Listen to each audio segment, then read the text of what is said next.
On a vu dans la vidéo précédente les erreurs à ne pas faire quand on fait une fiche et les principales composantes d'une bonne fiche. Regardons maintenant comment faire une fiche concrètement, étape par étape. Pour commencer, prenez votre cours et repérez l'essentiel en fonction de la matière, mots-clés, définitions, dates, etc.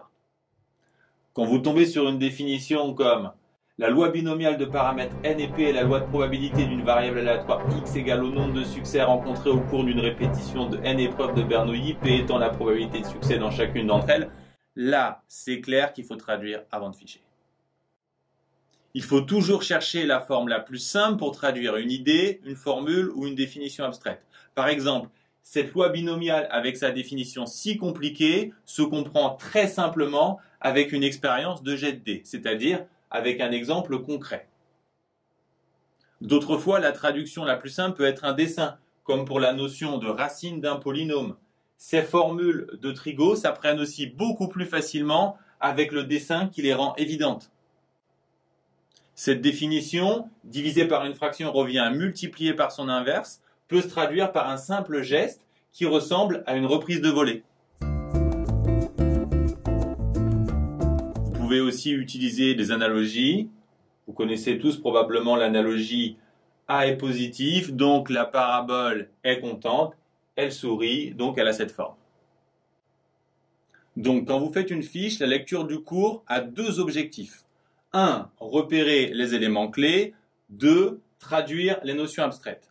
Et n'ayez pas peur d'inventer des explications un peu tirées par les cheveux, ça n'a pas vraiment d'importance. Ce qui compte, c'est de réfléchir au sens. Donc imaginez que vous deviez retenir cette phrase. Le garçon renversa son pop-corn parce que la cage se brisa. Bon. Ce n'est pas très facile à retenir, on peut essayer de la retenir. Le garçon renversa son pop-corn parce que la cage se brisa. Et soudain, je vous donne une information clé. Lyon.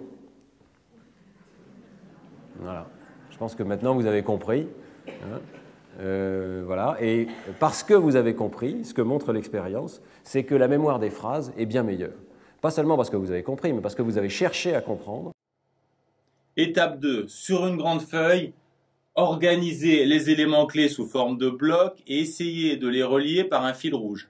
J'ai déjà expliqué tout ça dans la vidéo précédente. Ensuite, relisez votre cours à la recherche de ce que vous auriez pu oublier. Si vous hésitez à garder un point du cours, ne vous inquiétez pas, y avoir réfléchi devrait vous permettre de le retrouver. Si à force de retoucher votre fiche, elle est devenue illisible, retaillez-la pour lui donner une forme plus nette. Imaginative character, it seems clear that his awareness of what we call reality is radically underdeveloped. Étape 5, la mémorisation. Lire et relire son cours ou sa fiche, c'est comme regarder des matchs de foot en boucle pour devenir footballeur. Apprenez votre fiche par essai-erreur en vous testant, c'est beaucoup plus efficace. Clairement que si on a la même période de temps, il vaut mieux alterner études et tests que de passer tout son temps dans l'étude. Une fois que vous maîtrisez ces étapes, vous pouvez passer au niveau supérieur. Toutes les étapes sont alors les mêmes, sauf la numéro 2, où vous travaillez cahier fermé. C'est-à-dire qu'une fois que vous avez fini de dégager l'essentiel et de traduire les notions compliquées, vous fermez votre cours et vous faites votre fiche de mémoire. Évidemment, ça va booster votre mémoire, mais en plus, ça vous aidera à penser le cours dans son entier et à y circuler mentalement, deux choses indispensables pour vos DS. L'étape suivante deviendra aussi beaucoup plus intéressante car vous n'aurez pas tout trouvé la première fois. Et ce que vous n'aurez pas trouvé, justement, vous aura marqué, d'où un ancrage plus profond dans la mémoire. Enfin, en mode expert, vous attaquez tout de suite cahier fermé. Vous faites votre fiche sans ouvrir votre cours. Évidemment, ce n'est pas conseillé si vous ne maîtrisez pas encore la technique pour faire les fiches, ni sur un cours où vous n'avez pas été attentif. Mais si vous maîtrisez le mode confirmé, ça va vous permettre de passer encore un cap.